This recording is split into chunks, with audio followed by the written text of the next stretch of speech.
கட்சிகளுக்கும் மத அமைப்புகளுக்கும் சீட்டு கொடுத்து எம்எல்ஏ ஆகிட்டாங்க.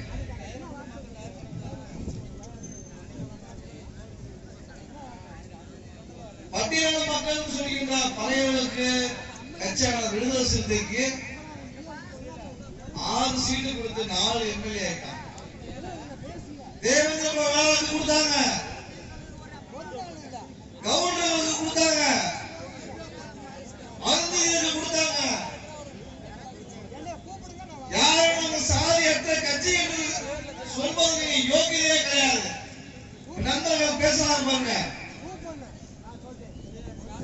நீங்க மக்களை திட்டுவீங்க, சாதி ரீதியா பேசுவீங்க அப்படின்னு சொல்லிட்டு.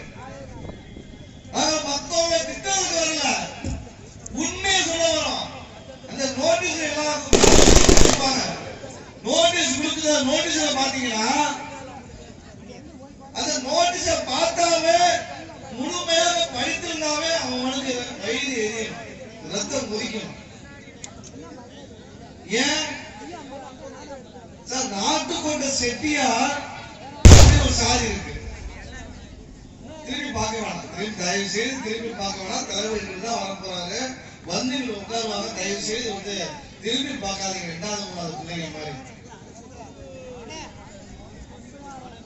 நாட்டுக்கோட்டை செட்டியார் ஒரு சாதி இருக்குல்ல, நாட்டுக்கோட்டை செட்டியார் ஒரு சாதி இருக்கு. நடந்து முடிந்த பாராளுமன்ற தேர்தல் எத்தனை நடந்துச்சு அப்படின்னு பாத்தீங்கன்னா, சுதந்திர காலத்துல இன்னைக்கு வரைக்கும் 14 தேர்தல் நடந்திருக்கு. 14 தேர்தல் நடந்திருக்கு. இப்ப நடக்க போற பாராளுமன்ற தேர்தல் 17. ஆனா தமிழகத்துல ஆய்வு எடுத்ததுல சென்சஸ் என்ன சொல்லுது அப்படின்னா, நாட்டுக்கோட்டை செட்டியாருக்கு தமிழகத்துல மொத்தத்திற்கு 5 ல இருந்து 7 லட்சம் தான். வெறும் 5 ல இருந்து 7 லட்சம் தாங்க நாட்டுக்கோட்டை செட்டியார்கள் இருக்காங்க தமிழகத்துல குறிப்பிட்ட ஒரு ஏரியா. அது பாதி பேர் இல்ல. ஆனா அவர்கள் சாதி இல்லைன்னு சொல்கின்ற திமுக, அதிமுக, காங்கிரஸ், தேசிய கட்சிகள் சாதி பார்த்துதான் சிவகங்கையில தொடர்ந்து நாட்டுக்கோட்டை செட்டியார் கொடுத்துருக்காங்க. அங்க பெரும்பான்மையா இல்ல, சிறுபான்மை இருந்தும் அவர்கள் சாதி பார்த்து எம்பிக்கு ஒரு சீட்டு கொடுக்கலாம். 16 எம்பி நாட்டுக்கோட்டை செட்டியார்கள் வந்திருக்காங்க. 16 எம்பி வந்திருக்காங்க. இசை வேளாளர்கள் சாதி இருக்கு, வேளாளர்கள் பல சாதிகள் இருக்கு. அதுல இசை வேளாளர்கள் இருக்கு. கோயில்ல பாடுவாங்க, மோனடிப்பாங்க. அந்த இசை வேளாளர் சாதி தமிழகத்துல 11 எம்பி வந்திருக்காங்க. அப்பனா இந்த கட்சிகள் சாதியை பார்த்துதான் ஒரு சீட்டு கொடுக்குறது அர்த்தம். சொல்லுங்க, ஒவ்வொரு சாதி பெரும்பான்மை எங்க இருக்காங்க? திருச்சி தாண்டி பெரம்பலூர்ல இருந்து சென்னை வரைக்கும் போனீங்கன்னா வன்னியர் இருக்காங்க அப்படின்னு சொல்லிட்டு இந்த திமுகவா இருக்கட்டும், அதிமுகவா இருக்கட்டும், காங்கிரஸா இருக்கட்டும், எந்த கட்சியா இருந்தாலும் வன்னியர் தான் சீட்டு தான். அது எம்எல்ஏவா இருக்கட்டும், எம்பியா இருக்கட்டும். நல்லா கவனிங்க, திமுக வன்னியர் தான் கொடுக்கும், அதிமுக வன்னியர் தான் கொடுக்கும். அங்க போய் ஒரு கவுண்டர் நிப்பாட்டுமா? விழுப்புரத்துல செஞ்சில ஒரு கவுண்டர் நிப்பாட்டுமா? செங்கல்பட்டுல ஒரு கவுண்டர் நிப்பாட்டுமா?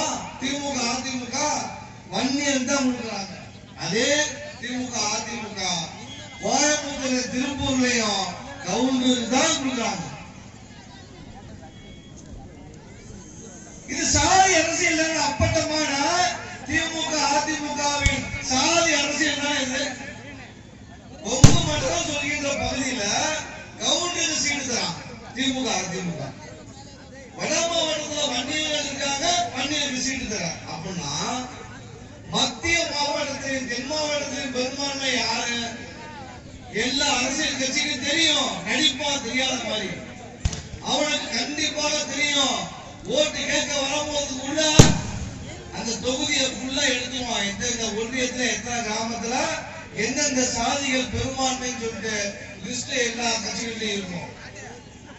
அதை தெரிந்தும் தொடர்ந்து வந்துட்டு இருக்காங்க திமுக, அதிமுக. ஏன் இவங்களை மாவட்டத்திலும் தென் மாவட்டத்திலையும் முத்திரைகள் பெரும்பான்மையாக தெரிந்தும் அவர்களை கேட்பதற்கு ஆள் இல்லை.